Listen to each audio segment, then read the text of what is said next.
अनीता परमार और आप देख रहे हैं शहर का number 1 channel city news Muzaffarpur. और इसके साथ मैं आप सभी दर्शकों का स्वागत करती हूं। आइए बढ़ते हैं आज की मुख्य खबरों की ओर। हेडलाइंस के प्रायोजक हैं नीलकमल एक्सक्लूसिव शोरूम।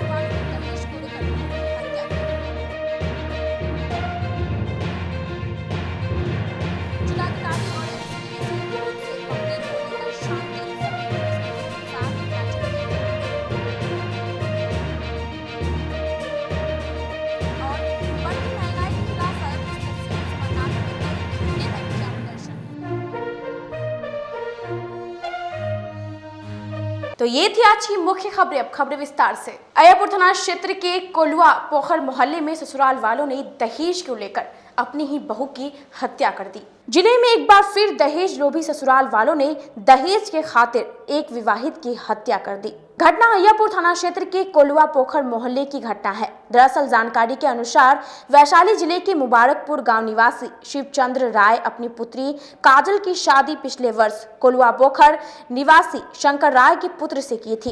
कुछ दिनों तक सब ठीक ठाक चला, लेकिन शादी के कुछ महीनों बाद ही दहेज के खातिर ससुराल वाले काजल को प्रताड़ित करने लगे। नहीं देने पर अंततः रविवार की देर रात इस घटना को अंजाम दिया। सूचना मिलने के बाद पुलिस मामला दर्ज कर आगे की कार्रवाई में जुट गई है। मृतक के मायके वालों ने ससुराल पक्ष के कई लोगों पर हत्या का आरोप लगाते हुए बताया कि शादी के कुछ माह पूर्व बाइक का डिमांड किया गया था, तो बाइक दिया गया। फिर कुछ महीने बाद कार का डिमांड होने लगा। नहीं देने पर ससुराल वालों ने इस घटना को अंजाम दिया। साल भर पहले शादी हुआ था उनका। उसके बाद में मान लीजिए ना 5-6 महीना सही थे। उसके बाद में वो गाड़ी का डिमांड किए कि हमको गाड़ी चाहिए, तो मेरे ससुर ने उनको गाड़ी दिया खरीद के, अपाची गाड़ी, वो भी लोन पे दिया, कैश में नहीं दिया। तो वो गाड़ी के कागज़ मांग रहा था, तो ससुर बोले कि जे रुक जाइए, जे 2-4 किस्ती सदेगा उसके बाद देगा, हम आपको कागज़ दे देंगे। तो बोला कि नहीं, जे हमको कागज़ चाहिए। उसके बाद अचानक कल फ़ोन किया है और वो बोला कि 2 लाख रुपया दीजिए, हमको 4 चक्का लेना है। तो यहाँ से बोला कि भाई हम गरीब है, जो हम आपको बार पैसा कहाँ से देंगे। और इसके पहले लड़की को ना कई बार पीटा भी था वो। तो बोला कि ठीक है, अगर पैसा नहीं दीजिएगा तो हम आपको लड़की को जान से मार देंगे। ये बोला सुबह में और शाम में मार के मेडिकल में लिया है, तो अभी पोस्टमार्टम में लाश पड़ा हुआ है। क्या करता है लड़का? लड़का यही जुलन छपरा में कोई पैथोलॉजी में रहता है, काम करता है। पिता भी है काफ़ी हो। क्या नाम हुआ उसका? नाम उसका ऐसे तो हम मुन्ना जानते हैं, पर हाँ मुन्ना ही नाम होगा उसका। कहाँ रहते, कहाँ घर हो गया? घर हुआ कोलुआ पोखर, जस्ट पोखर के सटे हुए, सीढ़ी और पोखरी एकदम लेवल में है उसका। हत्या किस टाइप से किया? हत्या उसको जैसे में लग रहा है ना कि गले पर ना लात से या लाठी से दाब के और रस्सी में बांध के ना और लटका दिया गया है। आप लोगों को कैसे पता चला इस घटना के बारे में? हम तो ऐसा मेडिकल में ही रहते हैं, पर हमको अभी पता नहीं पड़ा था। जब हमारी सास आई थी तब हमको फ़ोन किए हैं कि जे काजल के मार दिया। तो हम बोले कि कौन, तो बोला कि उसका घर वाला। बढ़ती महंगाई के खिलाफ राजद के सदस्यों ने समरनालय में बैलगाड़ी से पहुंचकर घंटों सरकार के खिलाफ प्रदर्शन किया। देश में लगातार बढ़ रही महंगाई के विरोध में राजद ने मोर्चा खोल दिया है। तेजस्वी यादव ने पहले ही ऐलान कर दिया था कि जनता पर हो रही जुल्म को वह बर्दाश्त नहीं करेंगे और बेतहाशा बढ़ रही महंगाई के विरोध में 18 और 19 जुलाई को प्रखंड और जिला मुख्यालय में पार्टी के तमाम नेताओं और कार्यकर्ताओं द्वारा जोरदार प्रदर्शन किया जाएगा। तेजस्वी यादव के आह्वान का असर भी हुआ। बिहार के तमाम जिला मुख्यालय में राजद के नेता और कार्यकर्ताओं द्वारा प्रदर्शन किया गया। इसमें जिले के अनूठे ढंग से कार्यकर्ताओं ने विरोध जताया। महानगर राजद की ओर से बढ़ती हुई महंगाई के खिलाफ अनोखे ढंग से प्रदर्शन किया गया। राष्ट्रीय जनता दल और हमारे बिहार के भविष्य नेता प्रतिपक्ष मानवर तेजस्वी यादव जी के निर्देशानुसार आज पूरे बिहार में जिला स्तर पर और महानगर स्तर पर जो हम लोगों का धरना प्रदर्शन महंगाई के खिलाफ में चल रहा है, जो नरेंद्र मोदी जी और नीतीश कुमार जी के सरकार में जो रिकॉर्ड तोड़ महंगाई जो आज के दिन में आया है, हर चीज़ का भाव बढ़ा हुआ है। इससे मध्यम वर्ग के लोग, किसान, मजदूर और सभी शोषित उपेक्षित वर्ग पर बहुत सारा असर पड़ा है। आज लोगों को जागृति के लिए हम लोग जो है से आज यह धरना प्रदर्शन कर रहे हैं। आप झांकी देख रहे हैं किस प्रकार के झांकी लगा हुआ है। लोग जो है सो गैस सिलेंडर छोड़कर चूल्हा पर अब खाना बनाने का शुरू कर दिया है। तो ये सब सारी बात है। एक तरफ ये देश को जो है सो पूंजीपति के हवाले कर दिए हैं, जो है सो देश को बेच दिए हैं, निजीकरण कर दिए हैं, जिसके कारण से आज जो है सो संविधान पर भी खतरा है, आरक्षण पर भी खतरा है। इन सारी मुद्दाओं को लेकर आज हम लोगों ने धरना प्रदर्शन करने का काम किया। राजद के द्वारा लगातार विरोध प्रदर्शन किए जाते रहे, लेकिन शायद इसका असर नहीं पड़ रहा है। देखिए, राजद का विरोध प्रदर्शन करके हम आम जनता को ये बताना चाहते हैं कि देखिए कितना निकम्मी सरकार है। यह नीतीश कुमार का और नरेंद्र मोदी का निकम्मी सरकार जो है, जो कुंभकर्ण के नींद में सोया हुआ है। इतना हम लोग जगा रहे हैं, इतना हम लोग धरना प्रदर्शन कर रहे हैं, इतना लोगों को हित के लिए हम लोग बात कर रहे हैं, मगर ये जो है सो नरेंद्र मोदी की सरकार और नीतीश कुमार जग नहीं रही है। राज्यों में महंगाई के खिलाफ माननीय नेता प्रतिपक्ष तेजस्वी यादव जी के आह्वान पर और आदरणीय महिला प्रदेश अध्यक्ष उर्मिला ठाकुर जी के निर्देश पर आज हम लोग महंगाई के खिलाफ सड़क पर उतरकर आंदोलन करने का काम कर रहे हैं। केंद्र में बैठी गूंगी बहरी सरकार ने डीजल पेट्रोल के दामों में बेतहाशा वृद्धि, खाद्य सामग्री के कीमत सातवें आसमान को छू रहा है, घरेलू गैस के कीमत में तेजी से बढ़ोतरी किया गया। ऐसे में महंगाई पर एनडीए सरकार को लगाम लगाने की आवश्यकता है।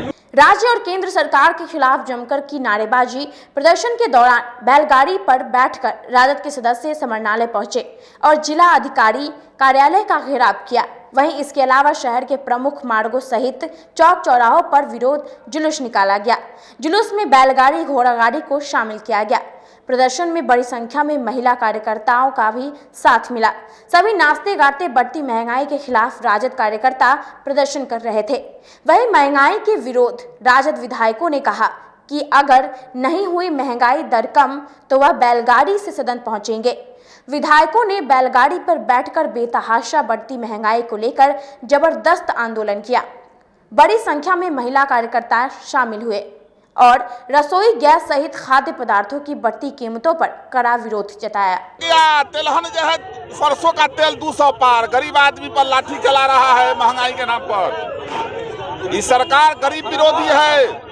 और दूसरी बात है कि महंगाई, डीजल पेट्रोल के दाम बढ़ने से रसोई गैस जो है उसका हो गया 1000 रुपये से ऊपर।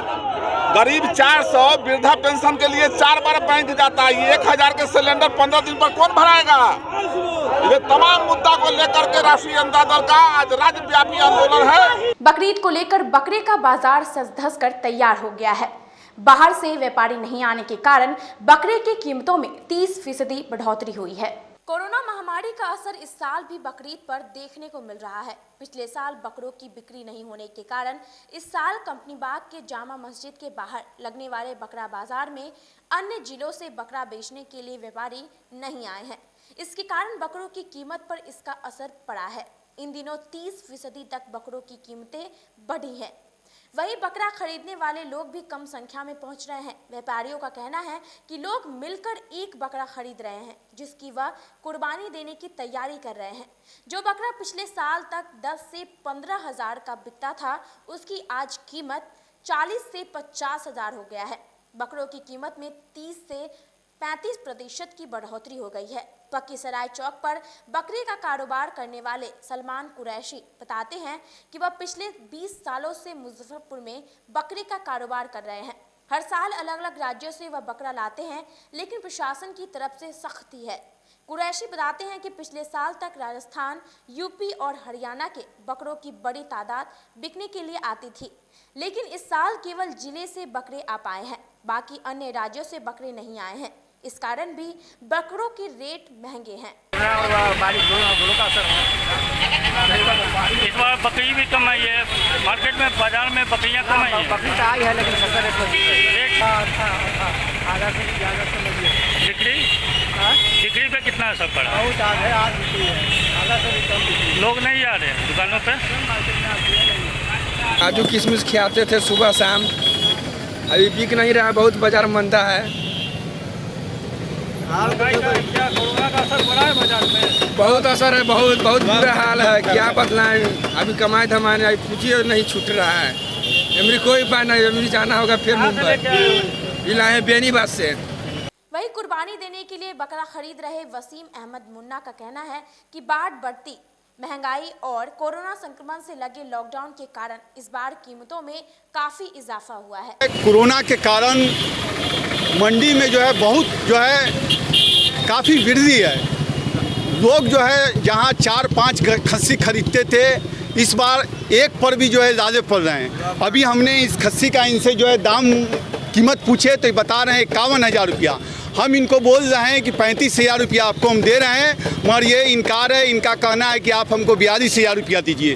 तो हमको लगता है कि हर साल से ज़्यादा जो है मंडी में बहुत कम जो है खस्सी आ रहा है और बहुत कम लोग जो है कोरोना के वजह से जो है घर से जहाँ 4-5 होता था, एक ही में जो है अपना जो है गुजारा बसर करके जो है कुर्बानी जो है करने का जो सोच रहे हैं। शाम ढलते ही अचानक मौसम ने करवट ली। देखते ही देखते अचानक झमाझम तेज बारिश होने लगी। आधे घंटे की बारिश ने शहर को जलमग्न कर दिया। आधे घंटे की झमाझम बारिश ने लोगों को उमस भरी गर्मी से राहत तो दिलाने का काम किया, पर साथ ही स्मार्ट सिटी के जल निकासी व्यवस्था की पोल भी खोल कर रख दी। शहर के कई हिस्सों में जल जमाव से लोगों को सामना करना पड़ रहा है। नगर निगम के दावों की पोल भी खुल गई। जल जमाव को लेकर आम लोग नगर निगम को कोसते हुए नजर आए। बाजार की सड़कों से लेकर शहर की गलियों तक लोगों को जल जमाव का सामना करना पड़ रहा है। आम लोगों का कहना है कि नगर निगम के सभी वार्ड पार्षद, मेयर और उप मेयर बनाने का खेल खेल रहे हैं। चाहे जनता जिस हाल में रहे, इससे इन लोगों को कोई मतलब नहीं है। चुनाव के समय जल जमाव से निजात दिलाने का जुमला एक बार फिर से उठेगा, पर जनता इस बार सबक सिखाने का इरादा। देख रहे हैं कि मात्र आधे घंटे की बारिश में शहर का जो मेन जगह है कलेक्ट्रेट, वहाँ डूबा हुआ है।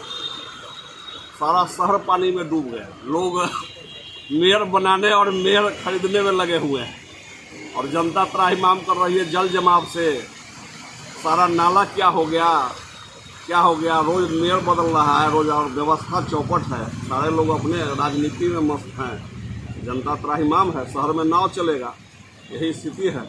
मात्र आधे घंटे की बारिश में शहर डूब चुका है। कितनी परेशानी हो रही है? परेशानी, लोग गिर रहे हैं, महिलाएं गिर रही हैं, रिक्शा वाले गिर रहे हैं, साइकिल वाले गिर रहे हैं, किसी का नाला में जा रहा है मोटरसाइकिल, कोई कहीं गिर रहा है। सारा व्यवस्था ध्वस्त है। नगर निगम क्या कर रहा है? लोग रोज महापौर डिप्टी मेयर बदल रहे हैं, जनता परेशान है। मेयर सुरेश कुमार पर अविश्वास प्रस्ताव लाने को लेकर 18 पार्षदों के प्रतिमंडल ने नगर आयुक्त से मुलाकात कर 1 सप्ताह के अंदर अविश्वास प्रस्ताव लाने की मांग की। नगर निगम में महापौर सुरेश कुमार व अविश्वास प्रस्ताव लाने की सियासत तेज हो गई है। सोमवार को निगम कार्यालय में वोट हमारा राज्य तुम्हारा नारे के साथ लगभग 18 पार्षदों के प्रतिनिधि मंडल ने नगर आयुक्त विवेक रंजन मैत्री से मुलाकात कर 1 सप्ताह पूर्व मेयर सुरेश कुमार के खिलाफ अविश्वास प्रस्ताव लाए जाने के आवेदन पर विचार नहीं किए जाने को लेकर एक बार फिर से आवेदन देकर 24 जुलाई को विशेष बैठक बुलाने की मांग दोहराई है। वार्ड 28 के पार्षद राजीव कुमार पंकू का कहना है कि 7 दिन पूर्व ही मेयर सुरेश कुमार को उनके खिलाफ लाए गए अविश्वास प्रस्ताव की कॉपी दे दी गई थी, पर मेयर सुरेश कुमार के द्वारा उस पर कार्रवाई नहीं किए जाने को लेकर आज नगर आयुक्त से पार्षदों के प्रतिनिधि मंडल ने मुलाकात कर 24 जुलाई को विशेष बैठक बुलाने की मांग की है। 7 दिन हम लोग 12 तारीख को महापौर के खिलाफ अविश्वास प्रस्ताव दिए थे, जिसके 7 दिन पूर्णे के पश्चात उनको मीटिंग बुलाने का अधिकार है, लेकिन उन्होंने बैठक नहीं बुलाया, जिस पर हम लोग आज फिर 18 पार्षदों का लिखा हुआ एक आवेदन पत्र दिया है, जिसमें खुद तिथि तय करने का अधिकार हम पार्षदों को है। इसीलिए हम लोग 24 तारीख को ये मेयर के खिलाफ अविश्वास प्रस्ताव के बैठक के लिए नगर आयुक्त को लेटर दिया है और 24 को मीटिंग करना है। 1 बजे दिन में मीटिंग होगी, जिसमें महापौर के खिलाफ जो भी है साक्ष्य उसको हम लोग प्रस्तुत करेंगे और उनको मेयर पद से हटना पड़ेगा। फिर किनका आप लोगों का समर्थन किनका मिल रहा है? अभी तो पहले मेयर हटे, फिर हम लोग चुनाव करेंगे। अपने पार्षदों जो अच्छे पार्षद हैं, जो काम करेंगे, अच्छे शहर का विकास करेंगे, उनको हम लोग मतदान करके जिताएंगे। वही वार्ड 23 के पार्षद राकेश सिन्हा पप्पू का कहना है कि 18 पार्षदों के द्वारा सुरेश कुमार के खिलाफ अविश्वास प्रस्ताव के तहत धारा 48 के 3 के तहत अपने अधिकारों का प्रयोग करते हुए पार्षदों के द्वारा अविश्वास प्रस्ताव लाया गया है। साथ ही वार्ड 3 के पार्षद राकेश कुमार पिंटू को मेयर पद का प्रत्याशी भी घोषित कर दिया है। महापौर के खिलाफ जो है विशेष बैठक आहूत करने के लिए नगर आयुक्त महोदय को हम लोगों ने 2/3 पार्षद 18 पार्षदों का जो है हस्ताक्षर करवाकर और बैठक आहूत करने के लिए पत्र जो है रिसीव हम लोगों ने करवाया है। मेयर साहब को हम लोगों ने पत्र दिया था, लेकिन वो जो है अभी तक बैठक बुलाने में अक्षम रहे, और या कोई नीतिगत उनका मामला होगा जो अभी तक वो बैठक नहीं बुलाए, पत्र निर्गत नहीं किए थे। इसलिए हम लोग धारा 48 के 3 के तहत विशेष बैठक बुलाने के लिए हम लोग पार्षदों का जो अधिकार था उस अधिकार का प्रयोग करते हुए हम लोगों ने नगर आयुक्त को पत्र प्रेषित किया है। बैठक 24 तारीख को ऑडिटोरियम में दोपहर 1 बजे विशेष बैठक आहूत करने के लिए। हमारा ये कहना है कि वोट हमारा, राज तुम्हारा, नहीं चलेगा, नहीं चलेगा, सिंहासन खाली करो कि जनता आती है, मेयर को उतरना पड़ेगा। हम लोग के अभी उम्मीदवार के रूप में सर्वानुमति तमाम 35+ पार्षदों का जो है सर्वानुमति से हम लोग के उम्मीदवार होंगे राकेश कुमार पिंटू जी, जो वार्ड संख्या 3 के वार्ड पार्षद हैं, और उनमें हम लोग को पूरी आस्था है कि उनके नेतृत्व में मुजफ्फरपुर में सर्वांगीण विकास होगा, शहर जो है स्मार्ट सिटी बनेगा, धरातल पर काम होगा और कोई भी गुटबाजी नहीं होगी। तमाम पार्षदों को साथ लेकर चलने की क्षमता उनमें हम लोगों ने देखा है। इसलिए राकेश कुमार पिंटू जिंदाबाद। वक्त हो चला एक छोटे से ब्रेक का, बने रहिए हमारे साथ, देखते रहिए सिटी न्यूज़ मुजफ्फरपुर। अब आ गया है आपके अपने शहर में उत्तर बिहार का पहला नीलकमल एक्सक्लूसिव शोरूम। नीलकमल इंडिया की फेवरेट फर्नीचर ब्रांड है। इस कंपनी के सभी रेंज एक ही छत के नीचे आपको मिलेगी। होम फर्नीचर, ऑफिस फर्नीचर की सभी रेंज यहाँ पे उपलब्ध है। कंपनी का एक्सक्लूसिव शोरूम होने के कारण 40% तक की विशेष छूट यहाँ मिल रही है। इसके अलावा 0% इंटरेस्ट के साथ बैंक से फाइनेंसिंग की भी सुविधा उपलब्ध है। तो देर मत कीजिए, एक बार हमारे यहाँ अवश्य पधारें। हमारा पता है Mithanpura, Narayanpur road, opposite to Vaishali management college, और हमारा कॉन्टैक्ट नंबर है 9334900888 और 7004320380। नॉर्थ बिहार का पहला एक्सक्लूसिव शोरूम मुजफ्फरपुर में यूए एसोसिएट के सौजन्य से नीलकमल का एक्सक्लूसिव शोरूम खुला है, और आप लोगों से यही भी निवेदन है कि एक बार इस शोरूम में आइए और इसके विस्तृत रेंज को देखिए, जो कि एक अच्छे रेंज के साथ एक अच्छी कीमत के साथ आपको मिलेगा। तो एक बार हम लोगों को आप सेवा करने का मौका दें। ब्रेक के बाद एक बार फिर से आपका स्वागत है। आइए बढ़ते अगली खबरों की ओर। समरनालय सभा कक्ष में जिलाधिकारी और एसएसपी ने संयुक्त रूप से बकरीद को लेकर शांति समिति की बैठक कर लोगों से बकरीद की नमाज घर पर ही अदा करने की अपील की। बकरीद त्योहार को लेकर सोमवार को समरनालय स्थित सभागार में जिलाधिकारी प्रणव कुमार की अध्यक्षता में वरीय पुलिस अधीक्षक जयकांत की मौजूदगी में शांति समिति के सदस्यों के साथ बैठक आयोजित की गई। बैठक में जिलाधिकारी कोरोना काल की तीसरी लहर को देखते हुए बकरीद की नमाज शांतिपूर्ण तरीके से घर पे ही अदा करने की अपील की है। जिलाधिकारी ने कहा है कि कोविड में कमी आई है, लेकिन कोविड की संभावना बनी हुई है, जिसके लिए बकरीद की नमाज ईदगाह और मस्जिद में नहीं होगी। मुस्लिम समुदाय के लोगों को घरों में नमाज अदा करने को कहा है। साथ ही कोविड प्रोटोकॉल का पूरा से पालन करते हुए शांतिपूर्ण तरीके से मनाएं, जिसके लिए प्रशासनिक तैयारी पूरी कर ली गई है। साथ ही शहर के साफ सफाई के लिए नगर आयुक्त को आदेश दिया गया है। वहीं वरीय पुलिस अधीक्षक जयकांत ने कहा कि जिला पुलिस पूरी तरह से तैयार है। कोविड प्रोटोकॉल के तहत सार्वजनिक स्थान पर बकरीद की नमाज नहीं अदा की जाएगी। जिले के सभी थानों को सूचना दे दी गई है। आगामी बकरीद पर्व है जो 21, 22, 23 तारीख को मनाया जाएगा, उसको लेकर के शांति समिति के सदस्यों के साथ यहाँ पर समाहरणालय के सभागार में आज बैठक की गई, और जो कोविड एप्रोप्रिएट बिहेवियर है और कोविड के गाइडलाइंस हैं वर्तमान में, और वर्तमान में होम डिपार्टमेंट के द्वारा जो 5 जुलाई को निर्देश निकला है वो भी प्रभावी है। उसके आलोक में सभी लोगों से अपील की गई है कि कोविड एप्रोप्रिएट बिहेवियर और होम डिपार्टमेंट के गाइडलाइंस के आलोक में ही बकरीद का त्यौहार मनाया जाना है। इसको लेकर के विभिन्न तरह के सुझाव भी लोगों से आए हैं, जिसमें नगर निगम के द्वारा साफ़ सफाई की व्यवस्था एवं अन्य व्यवस्थाएं आई हैं। तो ये सारी चीज़ें सुनिश्चित कराई जाएंगी और लोगों से हम लोगों का अनुरोध है कि बिल्कुल कोविड का डर थोड़ा ज़रूर कम हुआ है, लेकिन कोविड के संभावनाओं को हम लोग नहीं नकार सकते हैं, इसलिए हम लोगों को कोविड के प्रोटोकॉल को निर्वहन करते ही इन पर्वों को मनाना है। और इन सभी चीज़ों को बेहतर तरीके से कराने के लिए पूरी चाक चौबंद व्यवस्था की गई है। सभी जगहों पर हम लोग आवश्यक रूप से पुलिस एवं मजिस्ट्रेट की तैनाती कर रहे हैं। और उसके बाद में जो 2 दिन हैं उसके लिए पुलिस के द्वारा, मुजफ्फरपुर पुलिस के द्वारा सभी तरीके की तैयारियां कर ली गई हैं।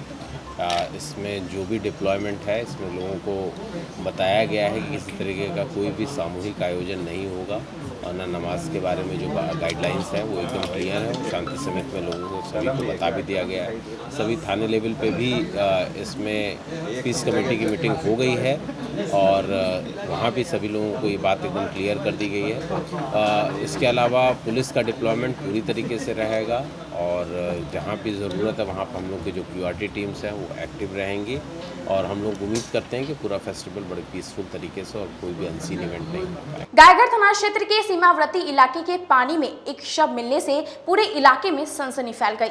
दरभंगा NH57 के गायघाट थाना क्षेत्र के सीमावर्ती इलाके में एक शव मिलने की जानकारी मिलते ही आसपास के लोगों की भीड़ जुटने लगी। वही सूचना के बाद आनन फानन में गायघाट थाना की पुलिस मौके पर पहुंची। मामला गायघाट थाना क्षेत्र के बड़ुआड़ी के समीप की है, जहां पानी में एक अज्ञात महिला का शव बरामद हुआ है। अनुमान लगाया जा रहा है कि शव कई दिनों से पानी में रहने के कारण फूल गया है। वही पुलिस ने शव को जब्त कर पोस्टमार्टम के लिए SKMCH भेज दिया। मौके पर गायघाट थाना की पुलिस ने बताया कि पेट्रोलिंग के दौरान सूचना मिली कि एक शव बरामद हुआ है।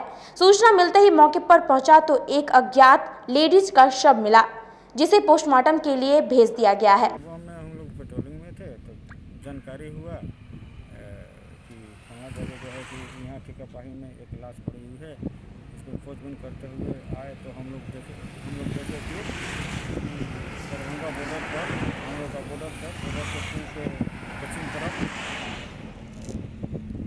आपको मुजफ्फरपुर से दरभंगा जाने वाली रूट में हाईवे पर NH57 पर नीचे जो है एक लेडीज का जो है कि 100 फूले हुए अवस्था में पाया गया। सबकी पहचान हुई है कि नहीं? अच्छा, सबकी पहचान नहीं हो पाई है, ये तो पोस्टमार्टम के बाद में पता चलेगा। बेतिया जहरीली शराब कांड को लेकर नगर DSP और उत्पाद विभाग की टीम ने संयुक्त रूप से शहर के कई जगहों पर छापेमारी कर देशी शराब फैक्ट्री का उद्भेदन किया। पश्चिमी चंपारण के लौकड़िया में जहरीली शराब पीने से 1 दर्जन से अधिक मौत के बाद जिला पुलिस ने भी कार्रवाई शुरू कर दी। नगर DSP रामनरेश पासवान के नेतृत्व में पुलिस व उत्पाद विभाग की संयुक्त टीम ने नगर और सिकंदरपुर OP 4 जगहों पर छापेमारी की। इस दौरान सिकंदरपुर में बांध किनारे नकली देसी शराब की फैक्ट्री का उद्भेदन किया। यहां से पुलिस ने नौशादर, गुड़, तरल पदार्थ और देसी चुलाई शराब तैयार करने के उपकरण मिले। मौके से 2 शराब धंधेबाज भी पकड़े गए। इधर सिकंदरपुर, कुंडल, चंदवाड़ा और लकड़ीढाई इलाके में भी टीम ने 1 दर्जन से अधिक इलाकों में छापेमारी की।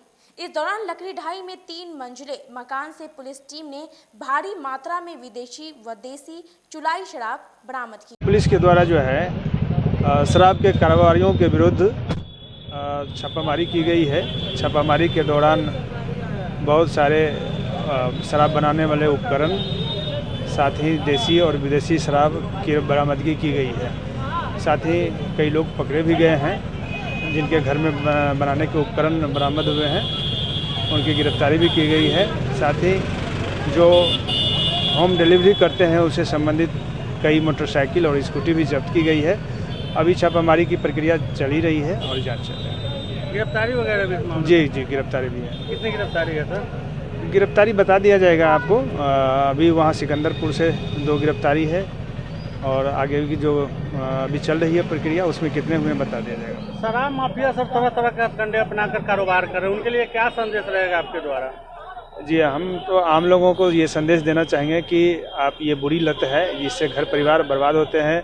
अभी हाल के दिनों में बेतिया में उस ट्रेजेडी हुई है जिसमें कई लोगों की मृत्यु हो गई है, आप नशापान करना बिल्कुल छोड़ दें और अपने घर परिवार की देख रेख भले भांति करें, और जो शराब के धंधे करते हैं उनके बारे में सूचना दें ताकि हम उन के विरुद्ध सख्त से सख्त कार्रवाई कर सकें। और आज के लिए बस इतना ही। कल फिर हाजिर होंगे कुछ नई खबरों के साथ। तब तक के लिए मुझे और मेरी पूरी न्यूज़ टीम को दीजिए इजाज़त। नमस्कार।